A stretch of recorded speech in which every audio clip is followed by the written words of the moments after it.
right, here's to optimism. I have my dog in my lap and a question for you for hidden talents. And why do you think Martin's friends are so resistant to having special talents? Seems odd to me, seems odd to Martin, seems odd to Dash, my dog here, that people would not want to know about their special talents. And true to form, my phone/video camera decided to quit early last time. And so I'm going to just kind of pick up by rereading a little section and then moving forward into the next chapter. I want you to pay attention to Martin's friends and how they're thinking about these talents. When he reached the hallway, he turned back and said, "Better get going or you'll be late for class. Then you'll be in big trouble." He smiled when he said that. I guess he smiled because I had his class next. I didn't return the smile. He was just making a pathetic attempt to get me on my good side after stabbing me in the back. I waited for him to get far enough ahead so he wouldn't think I was following him, then gathered my books and headed to class. As I found a spot on the carpet, Mr. Briggs went to the blackboard and said, "I want to put aside our lesson and talk about something else. How many of you know how to design and run an experiment?" One or two kids raised their hands. Everyone else just sat there. The kids with their hands up looked around, then lowered their hands. Mr. Briggs nodded. "That's what I thought. The key to science is knowing how to design and carry out an experiment. Without that, everything else you're learning is useless." Without that, of course, I'm sure some of you feel that it's all useless anyhow. That got a laugh from most of the kids. Mr. Briggs looked right at me. "Anyone want to suggest an experiment? How about you, Martin?" I shook my head. "Come on, Martin," he said. "Give it a try." "No." He shrugged. "Somebody else? Give me some ideas. What shall we investigate?" "Nuclear bombs," Flint shouted from the back of the room. "Maybe next year," Mr. Briggs said after the class had stopped laughing. "Right now, we're fresh out of uranium." Another suggestion came from behind me. This one was quieter, spoken rather than shouted, but it might as well have been blared through the speakers of the world's loudest rock band as far as I was concerned. "How about mind reading?" the voice asked. "Why, I like being me," Dennis wooed. "Hey, what's not to like? I'm a fun guy and very generous to my friends, so they like me too." It's funny, he and Lucky seem really similar in their responses. New chapter. What's on your mind? I stared at Cheater, who just made the suggestion. For an instant, I felt hope. Maybe he believed. Now that he'd had time to think about it, he must have realized I was right. Cheater smirked at me, and my hopes vanished. I realized this was his own private joke. I didn't think he was very funny. At least there was no way Mr. Briggs would go for something like that. A science teacher wouldn't mess around with psychic stuff. "Excellent suggestion, Dennis," Mr. Briggs said. He strolled across the room to give Cheater a pat on the head, then turned to the board and wrote "mind reading" in big letters. Whatever Cheater's motives, this was perfect. If the whole class proved I was right, Cheater couldn't blame me. "That's not science," Lucky said. "Let's pick something else." "Anything can be investigated scientifically," Mr. Briggs told him. He turned back to the class. "I want each of you to try to come up with an experiment that we could use to test for mind reading." "Is this homework?" Archie asked. Mr. Briggs nodded. "Sure. Let's say that's your assignment. Take a few days. We'll wait until Monday to see what everyone comes up with. To help you out, I'll tell you about some famous experiments that scientists have carried out in the past." He spent the rest of the period talking about Newton, Galileo, and other scientists, but I had a hard time paying attention. I was thinking about what would happen when the class started running the experiments. On the way out, I caught up with Cheater and asked, "What did you do that for?" "Just to show you how wrong you are," he said. "I'm not wrong. You'll see. Why can't you accept the truth? What are you scared of?" "I'm not scared of anything," he said, but there was something in his eyes that told me he was lying. Before I could say anything else, he rushed away. I continued my search for other kids with special powers. I saw a lot of strange stuff during the rest of the day, though most of it was just bad behavior. But I did see a couple of things worth writing down. Lucky found 2 pencils, 3 dimes, and a candy bar, all in a single afternoon. That's just when I was watching.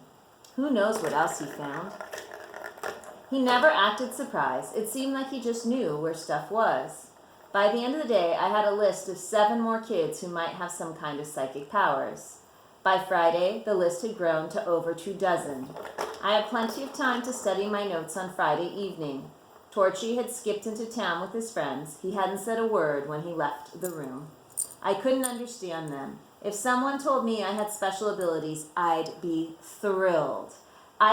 It would be great to know what people were thinking, or to know what was going to happen. It would be extremely cool to move things with my mind or see the future.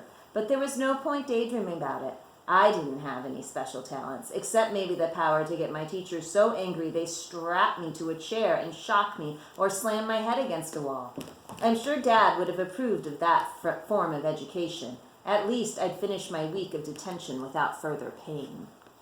Again, why do you think Martin's friends are so resistant to having special talents? What could cause them to think, I'm staying away from that one? I was still awake when Torchy came back from town. I had to do something. I couldn't keep living like this. You guys going to stay mad at me forever? I asked. He sat down and looked at the magazines on his desk. Then he glanced out the window. His eyes flicked in my direction once or twice, but quickly bounced away. I realized it might be as rough for him as it was for me. He was so eager to be friends with the whole world. He must hate having to be enemies with anyone, especially someone he had to share a room with.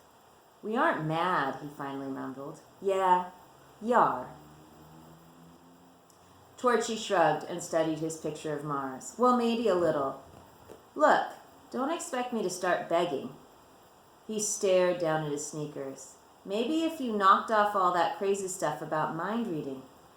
It's not crazy, I stopped. Did I want to be right or did I want to have friends?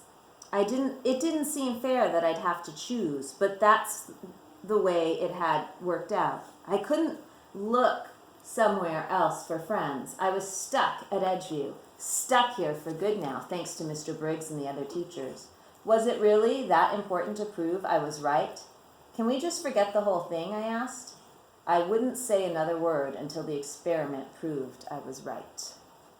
He doesn't let go easily, this Martin dude. Torchy looked at me out of the side of his eyes. That would be great. I hadn't realized how tense I'd been until then. Ever since they'd gotten angry, I'd been walking around like a stretched out rubber band. Now I could feel my whole body relax. I'm really sorry about what I said to you. That's okay. I'm not mad, honest. I felt I had to do something special. I went to my desk and fished around in the bottom drawer until I found what I was looking for. Here, I want you to have this. I held up my peace offering, hoping it would make Torchy happy. I wonder what he offered him. Letter to the editor, the Edgeview Express, date to the previous Monday. Dear editor, those who have been following the issue know that the legislature is considering a meager of the regional alternative schools. Such a move would benefit all citizens of our town. I urge everyone to call their state representatives and let them know how we feel. Gordon Blathwell.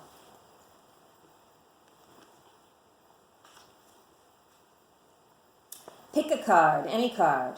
Torchy's eyes lit up. Okay, maybe that was a bad choice of words, but I could tell he was excited.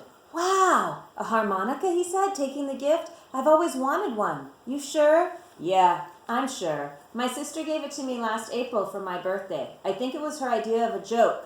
I never learned to play it. I just threw it in my bag when I packed. Guess I threw it in for you. It was the perfect gift for him, as far as I could tell. It was pretty much fireproof, except for the little reeds on the inside of each hole, and they tended to get pretty spitty, so they'd be safe as soon as he started playing. But you didn't even know me back then. I was about to say maybe I'm psychic, but I caught myself. It wasn't a good time for that kind of joke. Torchy blew into the harmonica, producing a batch of random notes, then pulled it away from his mouth and smiled. Great! Did you recognize that? Give me a clue. It was Oh, Susanna, he said. Right. Yeah. Now I recognize it. Good job. I got the sinking feeling I'd just created a monster. Too bad I can't play this and sing at the same time. That would be cool. Yeah, too bad. Torchy spent the next hour or so happily making noises with the harmonica. Some of the notes even sort of resembled songs if you didn't listen too closely. At least he wasn't angry with me anymore. The next day at breakfast, it seemed as if an invisible signal had been sent to the other kids. Maybe it was the sight of Torchy and me standing together in line. Anyhow, Cheater and Flinch and Lucky once again recognized my existence. Except for a layer of coolness that I knew would eventually melt, everything was headed back the way it had before. Almost everything. As I sat down with them, I snuck a guilty look at Trash, alone at his table. Maybe he expected me to sit with him. He glanced toward me. I thought about asking him to join us, but I'd just patched things up with the others. I didn't think it was the right time. It felt like a rat. I'd used him when I needed company, and now I was abandoning him. Maybe that should be my nickname, Martin the Rat. As rotten as I felt about Trash, the rottenness was diluted by relief. I was back from exile. Even though I'd decided to keep my mouth shut, I still kept my eyes open for anything unusual. But by Monday, when I went to Mr. Briggs's class, I hadn't found any new suspects to add to my list. Maybe his lecture on scientific methods had made me look at things more carefully. If you want to see something badly enough, you're going to see it even if it isn't there. All right, class, Mr. Briggs said once we'd all gotten comfortable. Let's hear your ideas for experiments. Bloodbath spoke out. I figured I could decide to hit someone. If he stayed in the room, we'd know he didn't read my mind. He chuckled, then he smashed one fist onto the floor. Very interesting, Mr. Briggs said, but I don't know how scientific that would be. The class discussed ideas. A couple of kids had heard about Zener cards, though they didn't know them by that name. I did because of the reading I'd done. A standard set has 5 different symbols, a square, a star, wavy lines, and a couple of other things. There are 5 of each, so a deck has 25 cards. One person looks at a card and the other person tries to read his mind and say what the card is or guess the card before anyone sees it. The rest of the class leapt on the idea of the cards. Even though I knew more about the subject than anyone in the room, I kept my mouth shut. I really wanted to stay out of it, and I didn't want to give Mr. Briggs the satisfaction of thinking he'd gotten me involved. Okay, Mr. Briggs said when the discussion started to die down. We all seem to like the cards, but we still need to design the experiment. How should we do it? We have to switch around, Flitch said, so we get as many combinations of kids as possible. Great, Mr. Briggs said. The more pairs we test, the more data we gather. It would take a long time if we ran every possible pairing, so we can't do that. But we can run tests for a day or two and see how many we can get done. But first, we have to make the cards. I'll bring in some supplies tomorrow and we can pitch in to assemble the deck. Then we can run tests on Wednesday and Thursday. Friday, we can examine our results. He walked back to the blackboard and picked up where he'd left off on the regular lesson. I didn't have to be a mind reader to tell that most of the kids were excited about the experiment. Cheater, who was chattering away with Flinch, seemed as excited as everyone else. I guess he was sure the test would prove he didn't have any special talents. As it turned out, the one absolute thing the experiment proved was that I couldn't see into the future.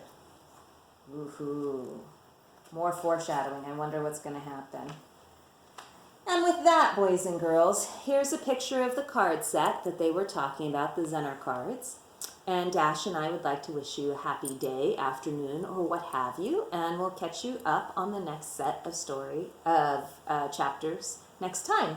And why do you think Martin's friends are so resistant to having special talents? I want you to give that some special thought as we go into Mr. Briggs's experiment.